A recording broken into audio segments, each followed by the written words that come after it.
ഇന്ന് വായിക്കുന്ന വിശുദ്ധ വേദപുസ്തക ഭാഗം ഉൽപ്പത്തി പുസ്തകം 44 അധ്യായം 1 മുതൽ 34 വരെയുള്ള വാക്യങ്ങൾ. ഉൽപ്പത്തി പുസ്തകം 44 അധ്യായം 1 മുതൽ 34 വരെയുള്ള വാക്യങ്ങൾ. അനന്തരം അവൻ തന്റെ ഗൃഹവിചാരകനോട്, നീ ഇവരുടെ ചാക്കിൽ പിടിപ്പത് ധാന്യം നിറച്ച് ഓരോരുത്തരുടെ ദ്രവ്യം അവനവന്റെ ചാക്കിന്റെ വായ്ക്കൽ വെക്കുക. ഇളയവന്റെ ചാക്കിന്റെ വായ്ക്കൽ വെള്ളി കൊണ്ടുള്ള എന്റെ പാനപാത്രവും അവന്റെ ധാന്യവിലയും വയ്ക്കുക എന്ന് കൽപ്പിച്ചു. യോസേഫ് കൽപ്പിച്ചതുപോലെ അവൻ ചെയ്തു. നേരം വെളുത്തപ്പോൾ അവരുടെ കഴുതകളുമായി അവരെ യാത്രയയച്ചു. അവർ പട്ടണത്തിൽ നിന്ന് പുറപ്പെട്ട് ദൂരത്താകും മുമ്പേ യോസേഫ് തന്റെ ഗൃഹവിചാരകനോട്, എഴുന്നേറ്റ് ആ പുരുഷന്മാരുടെ പിന്നാലെ ഓടിച്ചെല്ലുക. ഒപ്പം എത്തുമ്പോൾ അവരോട്, നിങ്ങൾ നന്മയ്ക്ക് പകരം തിന്മ ചെയ്തെന്ത്? അതിലല്ലയോ എൻ്റെ യജമാനൻ കുടിക്കുന്നത്?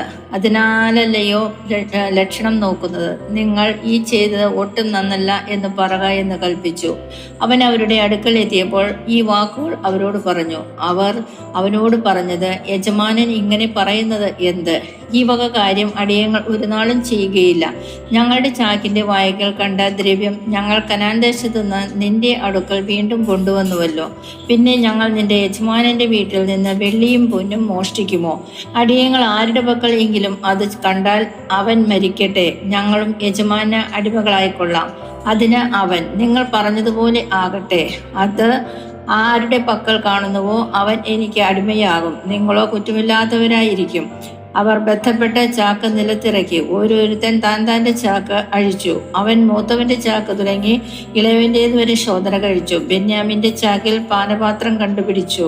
അപ്പോൾ അവർ വസ്ത്രം കീറി ചുമട് കഴുതപ്പുറത്ത് കയറ്റി പട്ടണത്തിലേക്ക് മടങ്ങിച്ചെന്നു. യഹൂദായും അവന്റെ സഹോദരന്മാരും യോസഫിന്റെ വീട്ടിൽ ചെന്നു.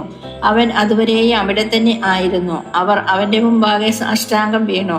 യോസേഫ് അവരോട്, നിങ്ങൾ ഈ ചെയ്ത പ്രവൃത്തി എന്ത്? എന്നെപ്പോലെയുള്ള ഒരുത്തനും ലക്ഷണവിദ്യ അറിയാമെന്ന് നിങ്ങൾ അറിഞ്ഞിട്ടില്ലയോ എന്ന് ചോദിച്ചു. അതിന് യഹൂദ യജമാനോട്, ഞങ്ങൾ എന്തു പറയേണ്ടു? എന്ത് ബോധിപ്പിക്കേണ്ടു? എങ്ങനെ ഞങ്ങളെ തന്നെ നീതീകരിക്കേണ്ടു? ദൈവം അടിയങ്ങളുടെ അകൃത്യം കണ്ടെത്തി. ഇതാ ഞങ്ങൾ യജമാന അടിമകൾ. ഞങ്ങളും ആരുടെ കയ്യിൽ പാത്രം കണ്ടുവോ അവനും തന്നെ എന്ന് പറഞ്ഞു. അതിന് അവൻ, അങ്ങനെ ഞാൻ ഒരു നാളും ചെയ്യുകയില്ല. ആരുടെ പക്കൽ പാത്രം കണ്ടുവോ അവൻ തന്നെ എനിക്ക് അടിമയായിരിക്കും. നിങ്ങളോ സമാധാനത്തോടെ നിങ്ങളുടെ അപ്പന്റെ അടുക്കൽ പോയിക്കൊള്ളുവിൻ എന്ന് പറഞ്ഞു. അപ്പോൾ യഹൂദ അടുത്ത് എന്ന് പറഞ്ഞത്, യജമാനി, അടിയൻ യജമാനോട് ഒന്ന് ബോധിപ്പിച്ചു കൊള്ളട്ടെ. അടിയന്റെ നേരെ കോപം ജ്വലിക്കരുതേ. യജമാനൻ ഫറവോനെ പോലെ അല്ലേ? നിങ്ങൾക്ക് അപ്പനോ സഹോദരനോ ഉണ്ടോ എന്ന് യജമാനൻ അടിയങ്ങളോട് ചോദിച്ചു. അതിന് ഞങ്ങൾ യജമാനോട്, ഞങ്ങൾക്ക് വൃദ്ധനായ ഒരു അപ്പനും അവന് വാർദ്ധക്യത്തിൽ ജനിച്ച ഒരു മകനുമുണ്ട്. അവന്റെ ജ്യേഷ്ഠൻ മരിച്ചുപോയി. അവന്റെ അമ്മ പ്രസവിച്ചിട്ട് അവൻ ഒരുത്തനെ ശേഷിപ്പുള്ളൂ. അവൻ അപ്പന്റെ ഇഷ്ടനാകുന്നു എന്ന് പറഞ്ഞു. അപ്പോൾ യജമാനൻ അടിയങ്ങളോട്, എനിക്ക് കാണേണ്ടതിന് അവനെ എന്റെ അടുക്കൽ കൂട്ടിക്കൊണ്ടുവരുവേൻ എന്ന് കൽപ്പിച്ചുവല്ലോ. ഞങ്ങൾ യജമാനോട്, ബാലന് അപ്പനെ പിരിഞ്ഞുകൂടാ, പിരിഞ്ഞാൽ അപ്പൻ മരിച്ചു പോവും എന്ന് പറഞ്ഞു. അതിന് യജമാനൻ അടിയങ്ങളോട്, നിങ്ങളുടെ ഇളയ സഹോദരൻ നിങ്ങളോടുകൂടി വരാതിരുന്നാൽ നിങ്ങൾ എന്റെ മുഖം ഇനി കാണുകയില്ല എന്ന് കൽപ്പിച്ചു. അവിടുത്തെ അടിയനായ അപ്പന്റെ അടുക്കൽ ഞങ്ങൾ ചെന്ന് യജമാന്റെ വാക്കുകളെ അറിയിച്ചു. അനന്തരം ഞങ്ങളുടെ അപ്പൻ, നിങ്ങൾ ഇനിയും പോയി കുറെ ധാന്യം നമുക്ക് കൊള്ളുവിൻ എന്ന് പറഞ്ഞു. അതിന് ഞങ്ങൾക്ക് പോയി കൂടാ. അനുജൻ കൂടെയുണ്ടെങ്കിൽ ഞങ്ങൾ പോകാം. അനുജനില്ലാതെ ഞങ്ങൾക്ക് അദ്ദേഹത്തിന്റെ മുഖം കാണുവാൻ പാടില്ല എന്ന് പറഞ്ഞു. അപ്പോൾ അവിടുത്തെ അടിയാനായ അപ്പൻ ഞങ്ങളോട് പറഞ്ഞത്, എന്റെ ഭാര്യ എനിക്ക് 2 പുത്രന്മാരെ പ്രസവിച്ചു എന്ന് നിങ്ങൾക്ക് അറിയാമല്ലോ. അവരിൽ ഒരുത്തൻ എന്റെ അടുക്കൽ നിന്ന് പോയി. അവനെ പറിച്ചു കീറിപ്പോയി നിശ്ചയം എന്ന് ഞാൻ ഉറച്ചു. ഇതുവരെ ഞാൻ അവനെ കണ്ടിട്ടുമില്ല.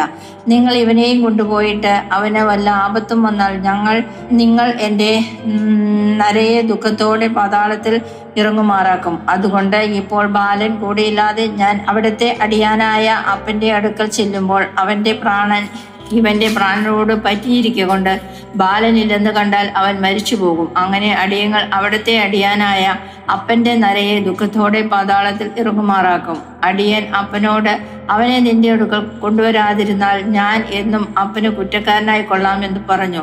അപ്പനോട് ബാലന് വേണ്ടി ഉത്തരവാദിയായിരിക്കുന്നു.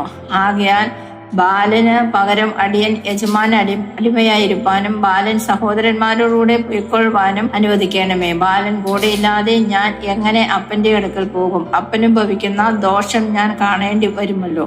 ഇവിടെ വേദഭാഗം വായിച്ച് അവസാനിച്ചിരിക്കുന്നു.